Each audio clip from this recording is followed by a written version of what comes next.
स्वागत है आपका निशात आईएएस में। मैं रवि कुमार। आज जेपीएससी द्वितीय पत्र के तीसरे टॉपिक पर हम लोग बात करेंगे। 2 टॉपिक आपके हो चुके हैं और आशा है कि आपने पिछले 10 प्रश्नों को सॉल्व कर लिया होगा। जो डिस्क्रिप्शन बॉक्स में दिया जाता है वो काफ़ी इंपॉर्टेंट प्रश्न होते हैं, उससे आप लोग जरूर सॉल्व कर लेंगे। ठीक है, अब आगे आते हैं। पढ़ा शासन प्रणाली। पढ़ा शासन प्रणाली उरांव की शासन प्रणाली थी।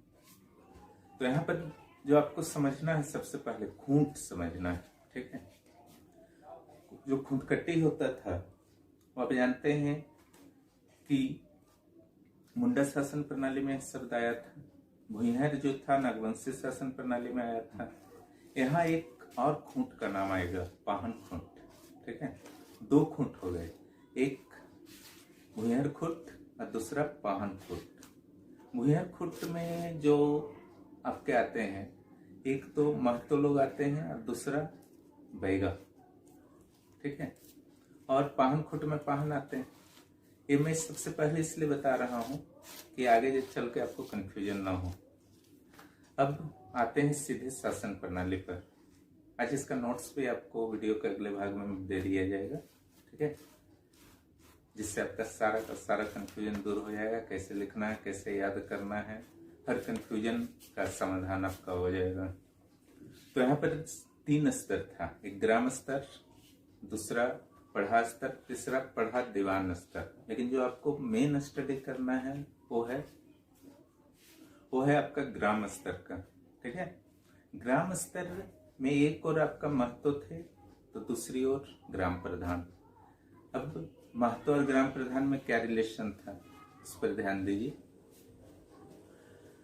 सारा का सारा निर्णय जो था वो ग्राम प्रधान के द्वारा ही लिया जाता था और इसमें उनके हेल्प करते थे, पाहन हेल्प करते थे, पंचों के सदस्य जो थे वो हेल्प करते थे, और ग्रामीण जो थे, जो वरिष्ठ व्यक्ति लोग होते थे वो हेल्प करते थे। बैठक में यहाँ पर एक चीज की खासियत थी कि महिलाओं को भी आमंत्रित किया जाता था, लेकिन महिलाओं को किसी तरह का पद या ओहदा नहीं दिया जाता था, इसका ध्यान रखिएगा। महतो का क्या काम था, तो महतो एक सामान्य व्यक्ति थे, उनकी हर इच्छा का ध्यान रखा जाता था। ठीक है, अब आगे आते हैं कि कुछ और जो अधिकारी कर्मचारी थे उसमें पाहन प्रमुख थे।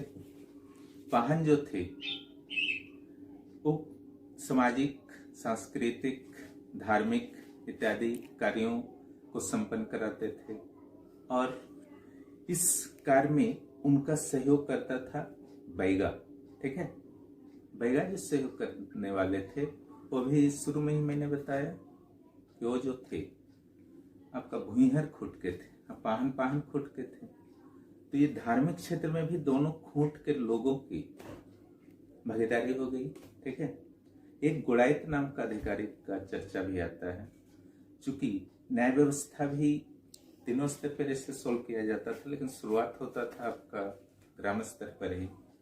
तो किसी को भी किसी मैटर की शिकायत होती थी तो ग्राम प्रधान के पास नहीं जाते थे, वो जाते थे पाहन के पास या फिर महतो के पास। उसके बाद अखरा का भी व्यवस्था था। अखरा में बैठक बुलाया जाता था तो सारे पक्ष और जो न्याय करने वाले अन्य लोग थे उन सभी को कॉल करने का उत्तरदायित्व किसका था, गोड़ाइत का था। गोड़ाइत का भी वर्ग समझ गए। अब यहाँ पर सजा क्या दिया जा सकता था अगर कोई भी आरोपी सिद्ध होता था, आर्थिक दंड, ग्राम निष्कासन या जाति निष्कासन। लेकिन ग्राम निष्कासन और जाति निष्कासन का सजा ग्राम स्तर पर नहीं लिया जा सकता था, इसका फैसला पढ़ा स्तर पर होता था, यानी कि पढ़ा लेते थे।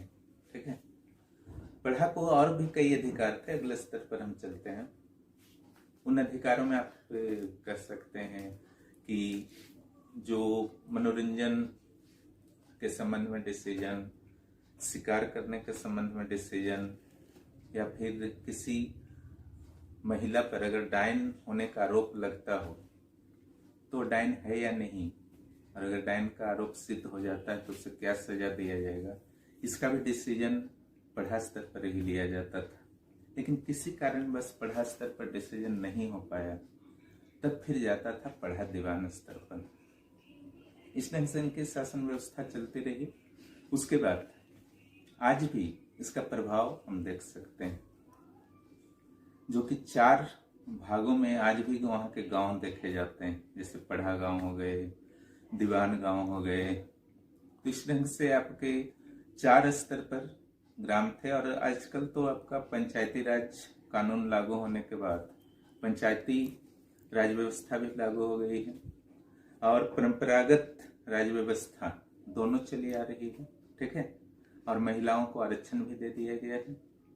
और अब आप आगे देखिए नोट्स में और उसको नोट कर लीजिए और प्रश्नों का उत्तर जरूर दीजिए। हमारे पेज जो है फेसबुक पेज और टेलीग्राम ग्रुप को ज्वाइन कीजिए, ठीक है। वहाँ करंट अफेयर्स दिए जा रहे हैं, साइंस एनसीईआरटी के प्रश्न दिए जा रहे हैं, हिंदी साहित्य के प्रश्न दिए जा रहे हैं, जो कि एसएससी सीजीएल और यूपीएससी के लिए और अन्य परीक्षाओं के लिए अत्यंत महत्वपूर्ण है। धन्यवाद। हेलो, रेनेसा में आपका स्वागत है। मैं रवि कुमार। आज हम लोग यूपीएससी प्रारंभिक परीक्षा द्वितीय प्रश्न पत्र के तीसरे टॉपिक पर बात करेंगे और ये टॉपिक है पढ़ा शासन व्यवस्था। यहाँ जो सबसे पहला काम आपको समझना है वो खूंट को समझना है। आप जानते हैं कि मुंडा शासन प्रणाली में खूंट शब्द का प्रयोग पहली बार हुआ था, जिसे खुटकट्टी कहा जाता था, जो जंगल काट करके बसाया गया था। उरांव के द्वारा जो जंगल काट करके बसाया गया उसे भुइहरी खूंट कहा गया। यहाँ और एक खूंट का चर्चा आया है, वो है पाहन खूंट।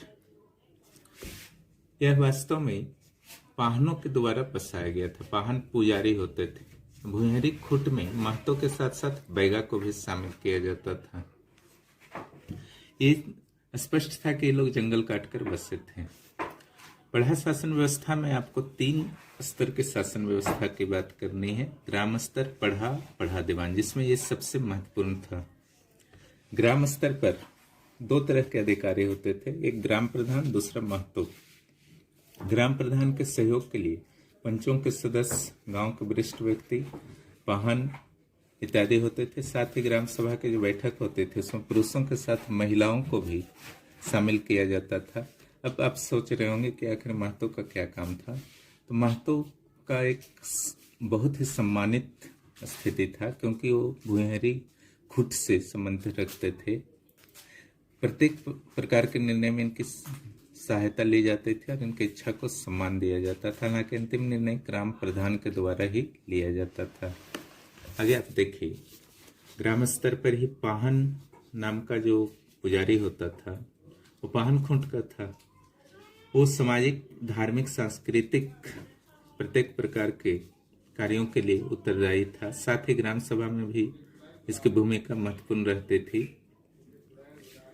पाहन के साथ साथ इसका एक सहयोगी की भी व्यवस्था पढ़ा शासन प्रणाली में उरांव की थी, वो था बैगा। ये महतो खूंट का था या भुइहर खूंट का था। एक और कर्मचारी होता था गुड़ायत। अगर कोई भी समस्या उत्पन्न होती थी, वाद विवाद उत्पन्न होता था, तो इस स्थिति में लोग ग्राम प्रधान की जगह पाहन या महतो को शिकायत करते थे। अखड़ा में बैठक होता था और इस बैठक की सूचना गुड़ायत के द्वारा लोगों को दी जाती थी। यहाँ जो दंड निर्धारण था वो आर्थिक हो सकता था, जाति निष्कासन या ग्राम निष्कासन हो सकता था। और लेकिन इस चीज को आप लोग ध्यान रखिएगा कि जाति निष्कासन या ग्राम निष्कासन का जो दंड होता था, उसका जो डिसीजन होता था वो ग्राम प्रधान या पाहन अथवा महतो नहीं लेते थे, बल्कि इसका डिसीजन पढ़ा स्तर पर लिया जाता था। पढ़ा के द्वारा इसके अलावा डायन का आरोप अगर किसी पर लगता था उस संबंध में फैसला लिया जाता था।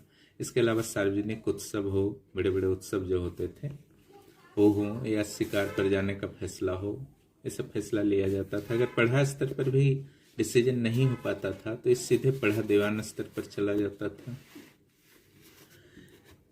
यही कारण है कि वर्तमान में भी उरांव क्षेत्र में 4 प्रकार के गांव पाए जाते हैं: पढ़ा गांव, देवान गांव, पनेरे गांव और कोटवार गांव।